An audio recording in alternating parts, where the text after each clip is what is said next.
Hi, I'm Mike Volkin, and thanks for taking the time to learn about the business success formula. So, over the next few days, I'm going to show you some keys to scaling your business while at the same time minimizing that plateau hamster wheel that so many companies ride on. Companies will scale and then they're going to plateau, and then issues arrive. So, you might have hired some people, took on some extra expenses, reduced your profit margin as a result of the scaling, and then it stops.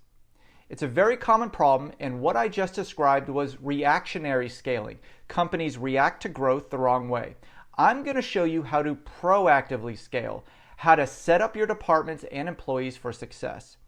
And the best part is, it's going to be an interactive exercise. And together, we're going to come up with a series of numbers that will allow you to know your strengths and diagnose your weaknesses. Now, these numbers will be your measure of success moving forward. So before we dive in, let me tell you why the business success formula was developed.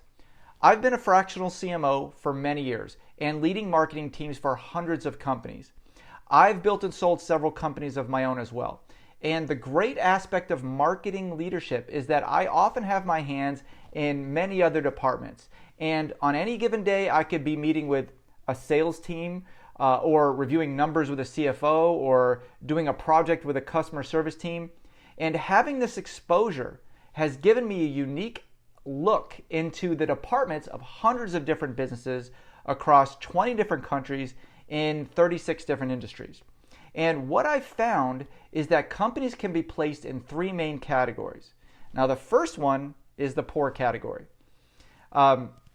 These are just terrible companies through and through. The leadership is bad, the execution is poor, the product or service doesn't have a good market fit. And I actually learned a lot from working with these companies, and I learned how dysfunction can fester in a workplace and every other aspect of the business is affected. And the second category of company is the good companies. Now, these are companies that are average to good leadership. They have good product market fit, but not great, and they're profitable. But there are a number of foundational issues that are holding them back from scaling to the next level. Now, these companies account for about 80% or 85% of all the businesses that I've evaluated. And the third category is the fantastic category. Now, these are about 5% of the companies I've worked with. These companies have patterns. They have patterns of great leadership. They have patterns of great behavior. They have patterns of great execution. Now, this third category is why the business success formula was developed. Now, I deeply analyzed what they were doing right, what the companies in the poor category were doing wrong. And I spent months reviewing every aspect of these companies I could. And I found hundreds of stark differences between the poor and the fantastic. But I didn't stop with just the analysis. I then categorized and organized and prioritized all these differences.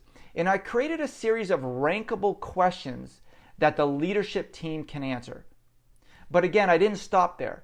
Now, since every one of these questions has an impact that affects the company's scalability, I was then able to create an accurate formula, which in the end gives the company a score, a single score. Now, this score can not only allow a company to measure their ability to scale, but also benchmarks where they are so they can revisit these questions in the future. So then you can take these improvements or lack of improvements and measure them for future success. So you can come back to your score 3 months later, 6 months later, 12 months later, and see where you have improved or not improved. And doing this will constantly put you on the scalable path because you have an actionable growth plan that you can use to proactively scale. That's the key word, proactively scale. So here's the formula. I'm going to put it right here in post-production. The T stands for talent, the P for performance, the B for branding, the I for innovation, and the M for money.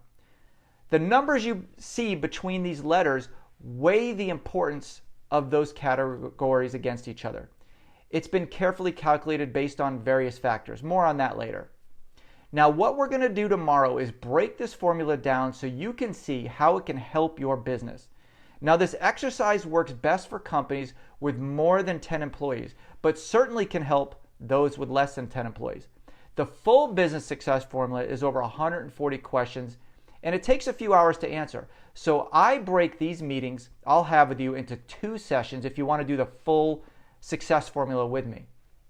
But in this email series, you're going to be getting a sample of the formula, not the full exercise. It's a summary, so you can get an idea of how powerful it will be for your business for years to come. So in the next few days, I'm going to be sending you some emails with some videos, so you're going to get a sample of how it works. And in the end, I hope you see value in hiring me to meet with your staff or your leadership team to go over this full formula in person. I've got a lot of great feedback on how fun, how collaborative, and how eye-opening it is. Some companies bring their whole staff and some just bring their leadership team, whatever you prefer. In the end, you'll understand what you need to do to proactively scale and what's holding you back. Okay, be sure to open your email tomorrow from me, and hey, if you can't wait, just click the link below and get started to the next video now.